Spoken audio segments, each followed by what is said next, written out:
Guys, good morning, আসসালামু আলাইকুম। কেমন আছো সবাই? আশা করি অনেক ভালো আছো। আমি আলহামদুলিল্লাহ ভালো আছি। আমি তারা চলে আসলাম একটা নতুন ব্লগ নিয়ে।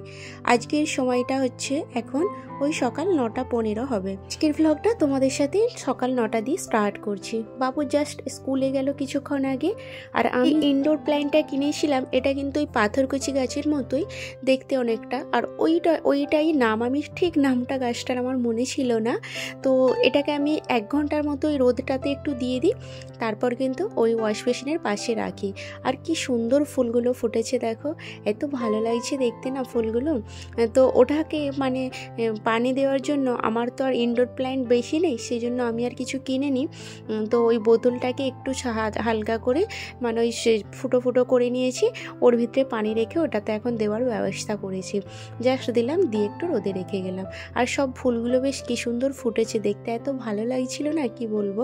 তো বেকার বেকার তুলে আর নষ্ট করব না, গাছের ফুল গাছেই থাক। তারপর এখানে আমি চলে আসলাম ব্রেকফাস্ট করতে। আজকের ব্রেকফাস্টে রুটি আর ওই ফুলকপি আলু ফ্রাই করছি। আর এখানে আমি একটু শুকো মাছ ভিজিয়ে রাখছি আগে গরম পানি দিয়ে, কারণ নাস্তাটা করার পরেই কিন্তু রান্নাটা আমি বসাবো। তো শুকো মাছটা না কালকে ওই যে বেতে শাক কিনে নিয়ে আসছিলাম, ভাবছি বেতে মাছ দিয়ে করব, বেতে শাক দিয়ে শুকো মাছ দিয়ে করবো। শুকো মাছ দিয়ে বেতে শাক দিয়ে এটা কিন্তু আমার মায়েরা খায়, মানে মায়েদের যুগের রান্না এটা। তো আমি যখন ভাবলাম, মাকে বললাম বেতে শাক আলু ভাজা করি, মা বলছে বেতে শাক আলু ফের ভাজা কেমন করে করে। তো মায়েরা সবসময় ওই শুকো মাছ থেকেই খেয়েছে বেতে শাকটা, তো আমাকে বলছে ওটাই কয়। আমি বললাম চলো ঠিক আছে, আমি তাহলে আর একটা নতুন পদ্ধতিতে বানাই। তো এখানে আমি আগে নাস্তাটা করে নিয়েছি। নাস্তাটা করে আমার এখন একটা মর্নিং এনার্জি ড্রিঙ্ক তো দরকার, মানে চা, যেটা চাটা তো আর সকালে এখন ছেড়েই দিয়েছি। তো চায়ের জায়গাটা এখন গ্রিন টিটাই নিচ্ছি। এটা না খেলে না হলে আর কাজে মুডটাই লাগবে না। যাক, চাটা তো গ্রিন টিটা তো নিলাম। নেওয়ার পরে এখানে সবজিটা কাটতে চলে এসেছি। আর যেহেতু সকাল থেকে কিন্তু একদম একাকেই আমাকে সব কাজটা করতে হবে, তো এনার্জি তো দরকার। বললাম যে আজকে কিন্তু আমি নিজের মতো করে একটা রান্না করব, কারণ আমি বেতে শাক কখনো এমনভাবে করি না, বেতে শাক বেশি ভাজাই করি। যেহেতু মা বললো, শখ করেছে মা ওই শুকো মাছ দিয়ে খাবে বলে, সেজন্য ভাবলাম চলো আমি একটা নতুনভাবে কিছু বানাই। তা আমি এখানে ছোট ছোট করে একদম শিম কেটে নিচ্ছি, বেগুনটাকেও ছোট ছোট করে কেটে নিচ্ছি, আলুটাও ছোট ছোট করে কেটে নিয়েছি। তো ভাবছি আজকে একটা অন্য পদ্ধতিতে করব, তো সেই জন্যই এমন করে করছি। আমি কিন্তু আগে একটু শুকো মাছটা পেঁয়াজ দিয়ে, মশলা সব, লঙ্কা গুঁড়ো, হলুদ গুঁড়ো, নুন সব কিছু দিয়ে একটু আদা রসুনের পেস্ট দিয়ে বসিয়ে দিয়েছিলাম, তেল দিয়ে মশলা কষা করে নিয়েছিলাম। তারপরে কিন্তু শাকগুলো ওতে দিয়ে ভালো করে কষিয়ে নিচ্ছি। তো আর কালকে রাত্রিবেলায় না আমি না এই তালের কোয়াটা এত পছন্দ করি। তো ও অফিস থেকে আসার সময় না স্টেশনে এগুলো বিক্রি হয়, স্টেশনের সাইডে ওই মারাঠিদের সব মেয়েরা নিয়ে বসে এগুলো। তো যেহেতু ওনারা এইসব মানে ওনাদের এদিকে গাঁও আছে, মারাঠি গাঁও, তো মারাঠি গাঁও থেকে এইসব নিয়ে এসে বিক্রি করে। তো স্টেশনের সাইডে রাত্রিবেলা যখন আসে অফিস থেকে, তো ওগুলো পায়, তো রাত্রিবেলা নিয়ে এসেছিলো। আমার না এত ভালো লাগে, সেই জন্য ও জানে ওটা আমার পছন্দের খুবই। ও দেখতে পারলে যেখানেই দেখতে পাই মোটামুটি নিয়ে চলে আসে। যাক, আমি ওটা তো আর লোভ সামলাতে পারছিলাম না।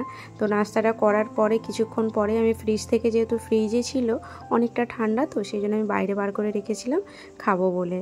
তো এই এখন রান্না করতে করতেই খাবো। তো এইদিকে আমি ওই শাক করছি, আর এদিকে ওই মাংস ছিল, মাংস দিয়ে আলু দিয়ে আর ফুলকপি দিয়ে রান্না করছি। কি বকছি আমি, ফুলকপি নয়, কুমড়ো আলু আর মাংস করছি। কুমড়োটা হচ্ছে আমরা খাবো, মানে মা আমি, রাজা কুমড়ো খাই না, ওর জন্য শুধু আলু দিতে হচ্ছে। যাক, এটা আর আমি লোভ সামলাতে পারছিলাম না, তো আমি ভাবলাম এখন আগে বসে খাই, তারপর রান্নাটা করব। মাকে দিয়ে এসেছি একটু ছাড়িয়ে দেবে বলে, কারণ এখন বসে বসে এটা ছাড়াতে না আমার সময় নেই। তো আমি মাকে বললাম তুমি ছাড়াও, আমি কিন্তু আসছি, খাবো। আর এখানে বাসন টাসনগুলো ধোবো, ওই ঝুড়িতে যেগুলো রাখা ছিল সেগুলো আগে গুছিয়ে তুলে দিচ্ছি, বাকি কিন্তু এখন ধোবো। আর ওইদিকে রান্নাটাও কিন্তু এখন হচ্ছে। আমার না এই মাঝখানের যে র্যাকটা আছে, এতে যেই প্লেটগুলো এমনভাবে রাখবো না, একটু ছোট ছোট সাইজের দেখতে পাচ্ছি, প্লেটগুলো রাখলেই না আটকে যায় যখন বন্ধ করতে যাই। তো আমি এই জন্য সব প্লেটগুলো একসাথে কিন্তু রেখেই আমাকে রাখতে হয়। তো তারপরে এখানে ভাতটাও হয়ে গেছে, আর কালকে রাত্রে একদম 1 মুঠো ভাত ছিল। আমি আমার না কোনো জিনিস ফেলতে খুবই কেমন হয়, তো এই 1 মুঠো ভাতই ফ্রিজে রেখে দিয়েছিলাম, এখন ভাতটা দিয়ে দিলাম। আর এখানে কুমড়োটাও মাংসটাও মানে একসাথে কষিয়ে নিচ্ছি, বাস রান্নাটা হলে বাঁচি আমি। সকাল থেকে যখন উঠি তখন না ভেবেচিন্তে উঠি যে আজকে কোন কাজটা করব আর কোনটা করব না। কারণ একা যেহেতু কাজ, কারোর হেল্প পাই না, পুরো সকাল থেকে ওঠা অবধি না একাকেই সব কিছু করতে হয়। সব থেকে বেশি যেটা না, বাবুকে নিয়ে আমাকে পেরেশান। ও আমাকে ছাড়া আর কাউকে চেনে না, ওর তেমন কেউ খেলার সাথীও নেই। তো সকাল থেকে ওকে নিয়ে আমাকে এইভাবেই গুছিয়ে গুছিয়ে কাজটা করতে হয়, উইথাউট হেল্পিং ছাড়া। মানে কাউকেই সত্যি আমি হেল্প করার পাই না। যে একদিন যদি মনে হয় যে আজকে একটু আমাকে উঠতে ইচ্ছে করছে না, তো সেটা আমার হবে ব্যাড লাক। কারণ আমার হেল্প করার মতো কেউ নেই। ওর পাপা তো রান্নার রও জানে না তেমনভাবে। সেই জন্য এই সকাল থেকে কিন্তু একাকেই সব কিছু সামলে করতে হয়। তবে আমার এতে অসুবিধা হয় না। মাঝে মাঝে এক একবার মনে হয় যে কখনো যদি শরীর খারাপ করে, কেউ যদি একটা থাকতো তাহলে আজকে একটু রেস্ট নিতাম। কিন্তু কি আর করা যাবে, একা সংসার এমনভাবেই ম্যানেজ করি। আজকে একটু ভাবছি এই পেছনের কিচেনের পেছন দিকটা ক্লিন করছিলাম। বাসন টাসনগুলো সব ধুয়ে নিয়েছি। এটা না পুরো তেল চিপচিপ হয়ে গেছে, এটাকে ভালো করে কিন্তু আমি ওয়াশ বেসিনে নিয়ে গিয়ে সাবান দিয়ে ধুয়ে নিয়ে আসলাম। এই তেলের বোতলগুলো তো যখনই রান্না করি তখনই একটা ন্যাকা দিয়ে মুছে দিই, ন্যাতা দিয়ে। না হলে কিন্তু যখন তেলটা ঢালি তো ওর গা দিয়ে কিন্তু হালকাভাবে তেল চলে আসে। তো ওই তেলটাতে পুরো বোতলগুলোই গায়ে গায়ে লেগে যায়, যার কারণে একটা কাপড় রাখা থাকে সবসময়। কিন্তু যখনই তেল ঢালি আগে ফটাকসা মুছে দিতে হয়, নাহলে কিন্তু আরোই ওটা নষ্ট হয়ে যাবে। তো ওইটা সবসময় মুছে দিই বলে এখন আর অতটাও গন্ধা থাকে না।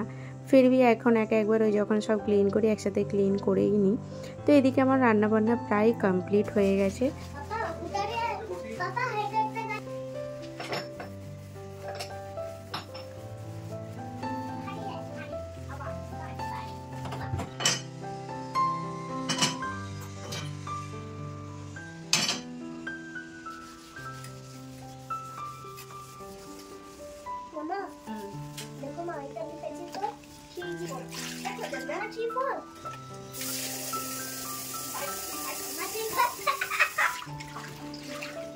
আচ্ছা, আমি না এখানে ভয়েস দিতে দিতে একটু মাঝখানে মিউট করে দিলাম। আমার মাথা এত ব্যথা করছে, আমার না ভয়েস দিতে আর ভালো লাগছিল না। সেই জন্য কিন্তু আমি আর ভয়েসটা অ্যাড না করে একটু ব্যাকগ্রাউন্ড দিয়ে দিয়েছিলাম আওয়াজ। যাক, বাবু কিন্তু এখন ওদিকে হোমওয়ার্ক করছিল। ও একবার করে আমার কাছে আসছে আর একবার করে ওকে বলে দিতে হচ্ছে। তো হোমওয়ার্কটা কমপ্লিট করছিল আর আমি এখানে ওয়াশ বেসিনটাও আজকে একটু ভালোভাবে ধুয়ে নিচ্ছিলাম। দুদিন ছাড়াই ধুতে হয়, কিন্তু আজকে ভালোভাবে একটু দেওয়ালটা ক্লিন করে নিলাম। আরেকটা কথা বলি, এই ভিডিওটা কিন্তু আমি যে বিয়েবাড়ি গিয়েছিলাম ওর আগের ভিডিও। আমি বিয়েবাড়ির ভিডিওটা ছেড়ে দিয়েছিলাম, তো এটা কিন্তু তার আগের এডিট করা হয়েছিল না। সেই জন্য কিন্তু আজকে আমি ভিডিওটা এডিট করলাম। আমার শরীরটা যেহেতু কদিন ধরে ভালো নয়, সেই জন্য মাঝখানে একদিন করে আমার না গ্যাপই চলে যাচ্ছে ভিডিওর। এমনি ভিডিওর ভিউ আসেন। আরেকটা কথা, ভিডিওয় কিন্তু মোটামুটি যা ভিউ আসছে একদম আমি দেখতে পাচ্ছি লাইক কমেন্ট কারোর নেই। কি প্রবলেম হচ্ছে কার কিছু বুঝতে পারছি না। অ্যাকচুয়ালি এখন আমার ভিডিওটা তেমনভাবে কিন্তু ভাইরাল হয়নি। যারাই দেখছে মোটামুটি আমার আশেপাশে আত্মীয়জন যারাই দেখে, কে দেখে এখনও আমি ঠিক বুঝতে পারি না কারা দেখে। ফিরবি কমসে কম বাবা, ভিডিওটা এতক্ষণ ধরে যখন দেখতে পাচ্ছ, একটা লাইক করতে কিন্তু 1 সেকেন্ড টাইম লাগে, তাও লাগে না। একটা লাইক একটা কমেন্ট করতে কিন্তু বেশিক্ষণ সময় লাগে না। আমারও বেশ একটু ভালো লাগে একটু লাইক কমেন্ট আসলে। আমি বুঝতে পারি না কি প্রবলেম মানুষদের এগুলো। যারা দেখার তারা কিন্তু কন্টিনিউ দেখে যায়, ঠিক আছে। আমি জানি যারা দেখার তারা ঠিক দেখছে, লেকিন লাইক কমেন্ট করে কোনোদিনও জানতে দেবে না যে তারা দেখছে বলে। এই জিনিসটা খুবই লাগে। কি দরকার এমন করার? একটা লাইক কমেন্টে আমি এত হয়ে যাব না যে তাদের প্রবলেম হয়ে যাবে। যাই, কিছু বলার নেই আর। সন্ধ্যাবেলা কিন্তু আমার সব কাজ কমপ্লিট হয়ে খাওয়া দাওয়া করে ঘুমিয়েছিলাম। সন্ধ্যা এখানে আমি লেমন টি করে নিলাম একটু, যেহেতু আমি বললাম রড চা, এখন রড চাটাই খাওয়া ধরছি। ফের দুধ চাটা একদমই ছেড়ে দিচ্ছি, কিন্তু দুধ চা এখানে মায়ের জন্য বসিয়েছি। তো খাওয়া দাওয়া করে না আজকে যাবো একটু মান্থলি বাজার করতে। 1 মাস যেহেতু হয়ে গেছে প্রায় আমি বাজার করেছিলাম, গ্রোসারি বাজার যেটা। তো ভাবলাম আজকে রাজা রাজা আজকে অফিসেই যায়নি, ও যাবে বলেছিল। ও কিন্তু আজকে বাড়িতেই ছিল, অফিস যায়নি। তো সেই জন্য ভাবলাম চলো আজকে বাজারটা করে নিই। আর এখানে দেখো আমরা কিন্তু বেরিয়ে পড়েছি। আর আমি না এখন ভয়েসটা দিতে আমার শরীরটা খুবই খারাপ লাগছে, সেজন্য আমি একটু করে রুকে যাচ্ছি। তো খুব মাথা পেন করছে এখন আমার। তো চলে এসেছি এখানে।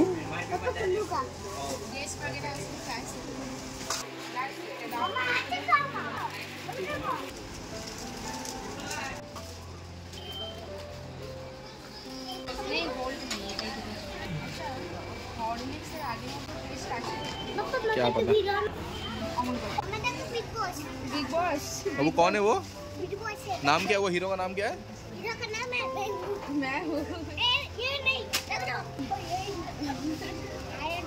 कौन है बेटा ये? इंडिया गेट এটা নিয়েছিলে কি লাস্ট টাইম?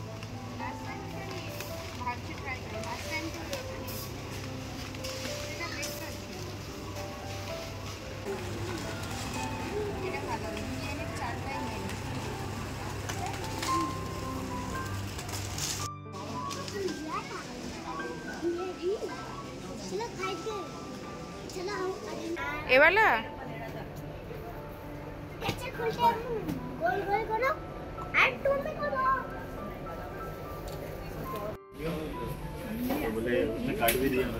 কি দেখছো? জুসার নেবে?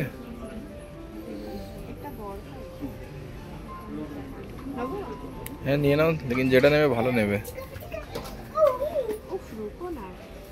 এটা 3395 ডিসকাউন্ট মার্কে 1395 और এটা 4500 का এইটা বিগানের ভালো। खोलो मत, नीचे वाला कलर नहीं है, वही कलर है। अरे वही कलर है, छोड़ो कलर से क्या करोगे। नहीं कलर अच्छा होना चाहिए। अच्छा ब्लैक तो सभी है ना?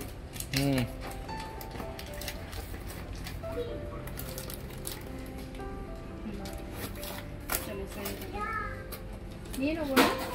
নে নাও, রাখ দাও। আরে হ্যাঁ, শখ করেছো একটা জিনিস। এটা আমার অনেক দিনের পুষ্পা মুভিতে শখ করে ও সেটা চিফ মিনিস্টার চেঞ্জ করে দেয়, फिर तो আমি একটা মিক্সার। এটা আমার অনেক দিনের ইচ্ছা ছিল।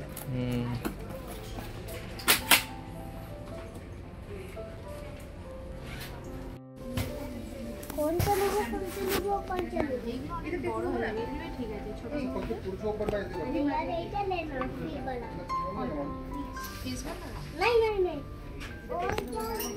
ये अच्छा है। अब ये ले लो, ये बहुत